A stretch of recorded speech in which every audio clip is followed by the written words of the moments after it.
Moi, je vais vous conseiller une chose, très sincèrement, pour toutes les personnes qui sont intéressées par des modèles économiques.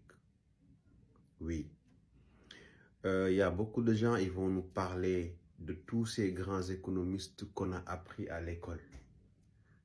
Mais les gars, intéressez-vous au modèle du tandem sénégalais, l'autofinancement. Un pays se construit par les enfants du pays. Et ça est en train de porter ses fruits au Sénégal. Est-ce que vous savez que depuis que ce duo est là, il n'y a aucun financement qui est venu du FMI ou de la Banque mondiale pour renforcer leur économie? Pourtant, écoutez bien, plus de 70% des recettes du Sénégal sont destinées à payer des dettes que l'ancien régime nous ont laissées. Donc, ce pays fonctionne avec 70% de ses recettes. Aujourd'hui, allez voir les données statistiques du Sénégal du point de vue économique. Tout est en train de se remettre en place. Tout.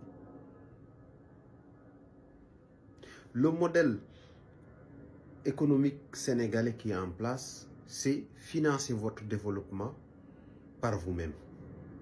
Ce qui vous donne de la liberté, de l'indépendance, d'agir et de cibler les priorités dans vos investissements. Ce qui est une excellente chose. Et beaucoup d'Africains devaient s'inspirer de ces gens-là. Oui, le modèle économique sénégalais est un modèle viable, est un modèle que tous les pays africains doivent adopter. Aujourd'hui, quand le Sénégal, l'État du Sénégal a besoin d'argent, il ne va pas s'endetter auprès des institutions habituelles. L'État du Sénégal s'endette auprès de ses propres enfants. Et c'est ça qui est l'importance aujourd'hui de ce que j'appelle le modèle sénégalais. Et nous les Africains, on a un problème. Et Fatou Diom le disait très souvent. Quand vous voulez des héros, il faut aller les trouver au cimetière. Parce que nous, Africains, quand on a des héros, quand on a de grands visionnaires, on les abandonne. On les abandonne, on les dénigre, on complote contre eux, on détruit leur image partout à travers le monde. C'est après leur décès que nos enfants se rendent compte de la valeur qu'ils avaient. Oui, c'est ça. Aujourd'hui, je peux vous citer tant de personnes qui ont eu à avoir cette compétence, cette capacité. Cheikh Anta Diop, qui est natif du Baol, comme moi, qui habite juste derrière moi. Je suis très fier de le citer parce que je me dis que j'ai grandi dans les terres du Baol, où Cheikh Anta Diop a fait son enfance, où Cheikh Anta Diop repose aujourd'hui très paisiblement. Le grand savant, un grand érudit, un très grand musulman. Oui, contrairement à ce qu'on vous lui prêtait, Cheikh Anta Diop est un très grand musulman qui a appris le Coran auprès des plus grandes familles religieuses du Sénégal. Et aujourd'hui, qui repose dans l'une des plus grandes cités religieuses aussi du Sénégal. Oui.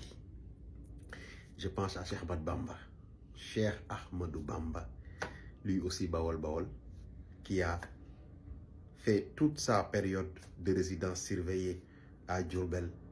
Le grand visionnaire, l'homme qui a écrit plus de 4000 ouvrages. Oui, plus de 4000 ouvrages publiés. Et des milliers qui ne sont pas publiés aussi.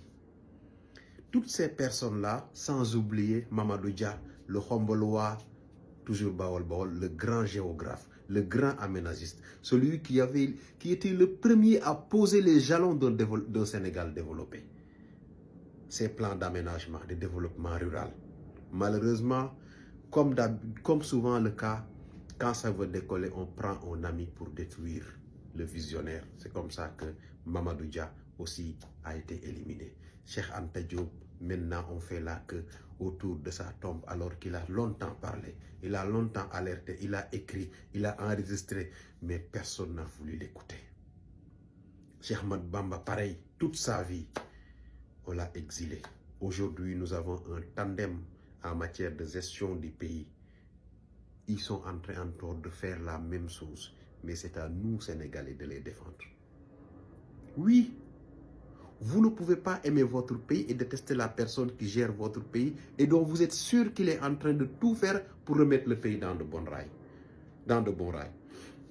Est-ce que vous savez qu'il y a des DG et des ministres qui gagnent plus que le président de la République? Est-ce que vous savez ça? Des directeurs qui gagnent plus que Ousmane Sonko et Bassirou Diomaye Diakhar Faye. S'ils n'étaient pas patriotes, ils n'allaient pas faire ça. Oui, c'est des gens qui aiment leur pays. Il faut l'assumer et l'accepter. Ça ne nous coûte absolument rien d'accepter le travail que ces gens-là sont en train de faire. La refondation du Sénégal, moralement et économiquement. Et là, ils sont en train de le faire sans penser aux élections, parce que ce qu'on avait l'habitude de voir en Afrique, c'est qu'on avait souvent des dirigeants qui, au lieu de prendre des mesures pour sauver le pays, ils pensaient déjà aux élections. Il faut être ce régime-là de Pastef pour oser dire aux pousse-pousse, aux charrettes, aux tout je ne sais pas quoi de Dakar, je ne veux plus vous voir dans cette artère de la ville, cette telle et telle et telle, telle. Vous voyez combien la circulation s'est fluidifiée d'un coup à Dakar? Vous pensez que ces gens-là, s'ils passaient à un électorat, ils allaient prendre ces décisions? Non. Il faut être eux pour dire, oh, Navetan, vous là, vous, il faut que le modèle, la manière de faire du Navetan change. Pas de débat. Vous allez l'appliquer, c'est tout. Parce qu'ils ne pensent pas aux élections dans leurs décisions. Ils pensent à l'avenir des générations futures. Ousmane Sonko n'est pas obnubilé. Le Pastef là n'est pas obnubilé par 3, 4, 5 mandats. On s'en fout. Ils s'en foutent, je dirais même, parce que je ne gère pas. Ils sont obnubilés par l'avenir de la jeunesse sénégalaise. Et c'est ça un bon dirigeant. Oui, il faut les soutenir. Soutenir ces gens-là qui ont accepté de faire le sacrifice, de tourner le dos au bien pécuniaire, au goût du pouvoir. Les gars, soutenez-les, arrêtez de dormir. Vous pensez que Cheikh Anta Diop n'avait pas des contemporains? Si. Mais certains d'entre eux avaient la malhonnêteté de le combattre. Oui, Cheikh Ahmadou Bamba aussi avait des contemporains avec son modèle économique, où dans tous ses enfants, vous voyez, il y avait des spécialistes de chaque élément, suivant le modèle mouride. Mame Thierno Ibrahim, quand il prêtait des semences à l'administration coloniale, parce que la France ne pouvait pas distribuer, n'avait plus de semences d'arachide à distribuer aux colonies, c'est Mame Thierno Ibrahim Ndamal Daro qui lui a prêté des semences, qui a vendu des semences de la semence aux colons. Parce que ça a montré la vitalité du modèle d'agriculture mouride. Et pourtant, il était combattu. Oui, il était combattu. Vous allez voir ça partout, tous nos érudits. Mamadou Dia qui avait posé les jalons d'un développement durable du Sénégal. Il a été combattu. Oui, malgré sa proximité au début avec Senghor, les gens, des malhonnêtes, des personnes qui ne sont là que pour le bien pécuniaire et que pour le pouvoir, ont tout fait pour le mettre en mal avec Senghor. Donc aujourd'hui, nous, jeunesse, on ne doit pas accepter que l'histoire se répète. On doit refuser que nos bons hommes, nos grands hommes soient toujours maltraités, bâillonnés, négligés, jusqu'à ce qu'ils disparaissent. On nous demande de faire des journées de commémoration. On commémore d'abord leur vie, leur vécu, leurs œuvres, avant de les accompagner doucement dans leur tombe. Prier pour le repos de leur âme. Mais on ne peut pas les persécuter, les tuer, les dénigrer, et après quand ils vont mourir, on va demander à nos enfants de les célébrer. Ce serait de l'hypocrisie, et moi je ne veux pas faire partie de cette hypocrisie-là.